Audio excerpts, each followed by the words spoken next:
Hello, Digibros, and welcome to the King's Court. Now, we all are still mourning the loss of our good friend BT11 Greymon X antibody.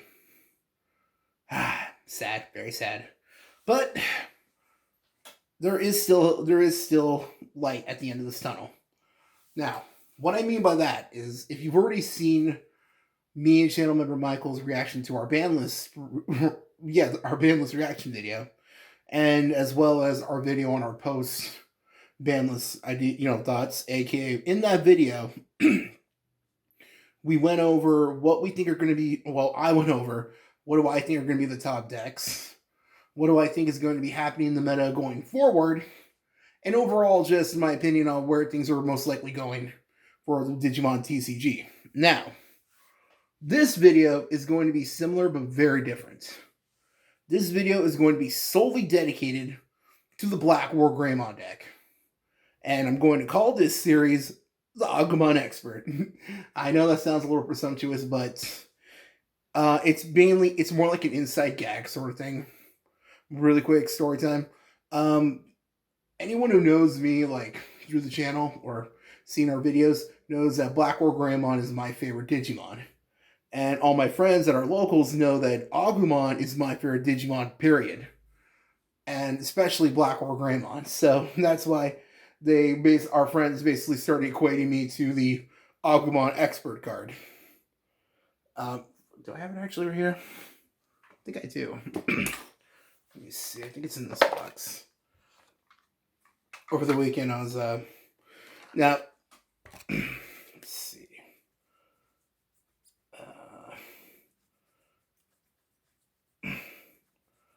There it is. This one. This is actually one of my personal favorite Agumon artworks. So that's like the basic inside gag. So that's why this series on the channel is going to be called Agumon Expert. And what this is going to be is basically a discussion videos on how to play, what are the strategies behind, and overall the Agumon themed deck, behind all the Agumon themed decks. You know, as well as the deck profiles for Agumon themed decks, all that stuff, all that good stuff. This one, though, is a little different. This is going to be a video on what changes are going to be made to the Blackwargreymon deck now that this card is only on one, and what we can do going forward. Cards that we could play, and overall the matchups I was able to play against over the weekend. It's already Wednesday, actually, as we're recording this video. So basically all the matchups I was able to play over the weekend. And, you know, because what I did was I already switched out, I already changed up my deck and just cut out the 3 that got hit. So that way I could start theory crafting. So I'm going to bring to here what I found and basically the ideas I have for the deck. So, let me know in the comments the question for this video. What are your findings so far? Have you already switched to playing one? And let me know your opinions on basically the cards that I'm going to lay out here and give my opinions on. So if you have any, go ahead and leave them in the comments. We respond to all of them. And don't forget to like, comment, subscribe for more Digimon TCG content. And don't forget the notification bell. And also don't forget to follow our Instagram. Shameless plugins are over. All right. Now, obviously, before this card got hit to 1, this is a must-play at 4. Not only were Blackwargreymon decks playing this, but also so was the Wargreymon X, the red version. So, unfortunately, now that it's at 1, what do we do now? Now, I think the first card that came to mind. Well, first off, we're gonna have to make changes to our decks, obviously. So, what do we put in? Well, the first thought I'm pretty sure we all had right away was just to go back to the original one. And by that, I mean the BT9 Greymon X. We all know what this one does. It's kind of a blank vanilla card, sort of. It only has an inheritable. And for anyone new to the Blackwargreymon deck, or has never played this card, you know, you never know who's watching these videos. Let me put this really up to the... Okay, cool. Go ahead and pause it there.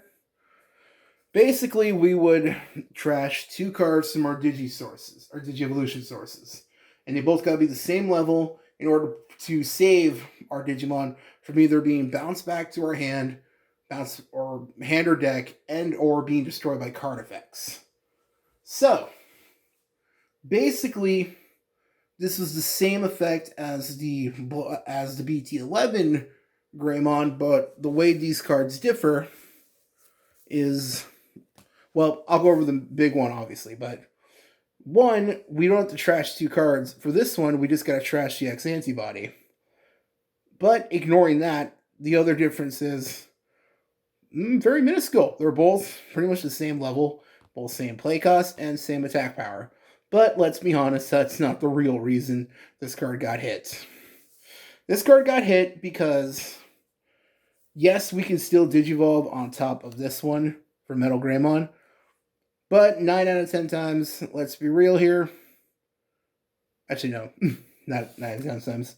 Let's be honest here, the reason we prefer playing this one 10 out of 10 times, let's be honest here, is because of this Greymon's Your Turn effect.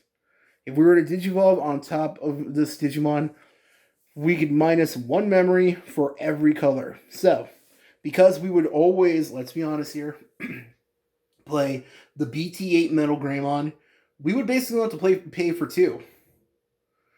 So, let's do the math. Even if we have a memory set already set, like we have Yuya in play, we'll start off with 3.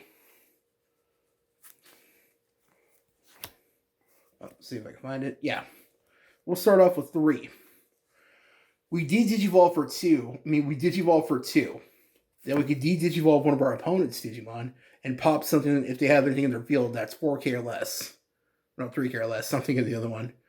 Now, we'll be left with 1 memory. Now, depending on what we have, we could have gone, or we still actually technically, go into the Metal Grey X. And depending on what we have in our hand, we can go into Blackwargreymon X Antibody, or Gaiamon, or Blackwargreymon in general. You know, one of the big 3 for the deck. And all because we might manage to minus 2 memory for the Digi Evolution of Metal Greymon. If we were to Digivolve on top of this one, our opponent would be at 1. We'd be there. There you go. He'd be pretty much a sitting duck. That's what made it so powerful. We didn't have to leave it in the wait in the raising area like we usually would have to back then. We could just put it out in turbo really quick. But now that he's hit, what are some things we're going to have to start doing? Well, obviously, yeah. It looks like, after the playtesting I did at least, again, these are just my opinions. Anyone else, like, this is just a blueprint idea. You go ahead, that's the wonderful thing about, you know, games in general. You can, TCG's player preferences, you can make your own decisions. I just want to share what I found so far. If you got any other ideas for the deck, let me know. I'd love to read them. Go ahead. We respond to every comment, so go ahead and leave them in the comments. Like I said at the beginning of the video. Going forward, I think we're going to... Okay. We're going to have to take a page from our enemies book. By that, I mean the number 1 deck that us as Blackwargreymon players do not want to see. We're going to have to take a page out of Grandis's playbook. Now, I know most of us don't want to even think about that, but like our skin starts crawling when we think of that deck. Because let's be honest, it's like I said in the video before, like our previous video, it's a rock, paper, scissors thing. And yeah, unfortunately, Grandis just usually always has a very strong advantage over Blackwargreymon. But a way for us to still be able to compete, I think we're going to take a page out of their book, like I said. Now, if you've ever seen a Grandis deck, like Deck Profile or any of that sort of thing, they always max out and play 3 green memory boosts. And I think now you see where I'm going with this. I think going forward, we're going to have to start maxing out and playing 4 red memory boost. Now, there's 2 reasons why. One, is red memory boost is normal on play effect. When we play it, we can search the top 4 cards of our deck and add a red Digimon to our hand. Now let's say we managed to, and we've managed to find the one of this. That's all it's not in security. God, that would suck. But the other reason why I think we might have to start going to 4. The added 2 memory is very useful. So let's say hypothetically we're at 3 memory at the beginning of our turn, but we had the red memory set already. Pop it, we'll be at 5, and we can at least be able to Digivolve quickly in the Metal Greymon and start controlling the board by de-Digivolving their Digimon and hopefully be able to go off from there. So basically, this Greymon would minus 2 memory.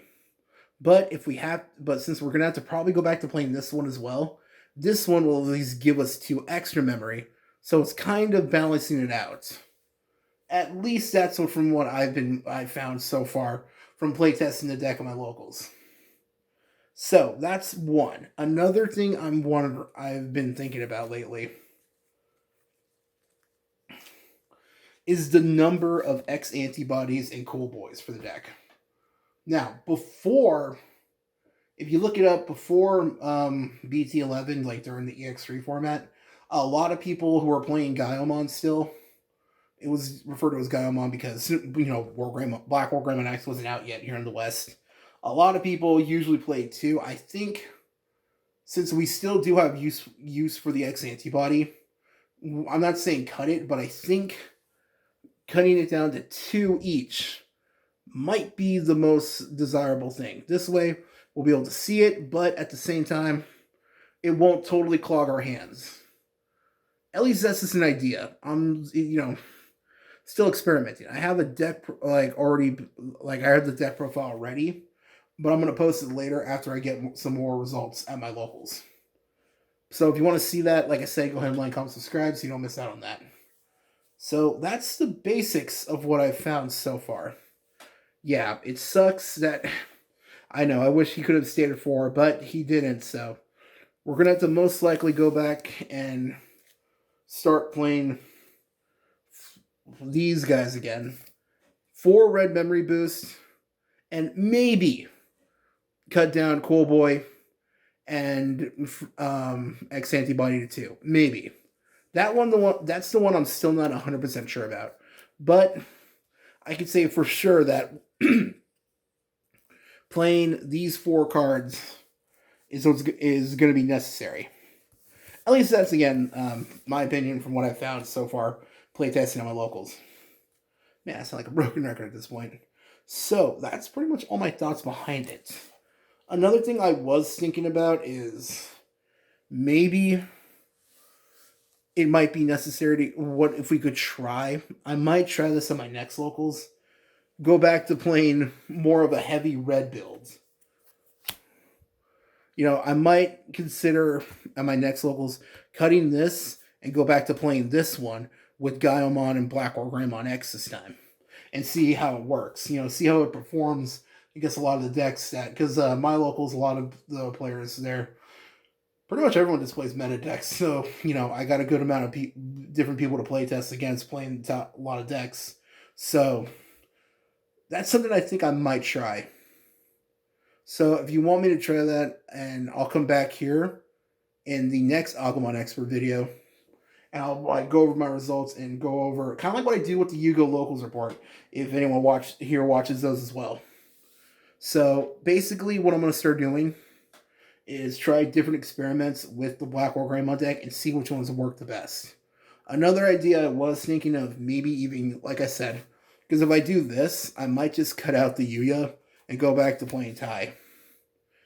And another thing I was hearing people talk about is the possibility of using Nokia again. Which, let's be real, has not been used in a very long time. But, I like to experiment, so we'll see what happens. And that's pretty much the video. Those are pretty much all my thoughts. So, just to go over a quick rundown again. Let's see. Yeah, just to go over a quick rundown. It sucks he went to 1, but oh well. The deck is not dead, though. The deck can still hit hard. We're most likely going to have to go back to start playing these 4 again, and I think going forward, playing 4 red memory boost is going to be mandatory. And that's pretty much it.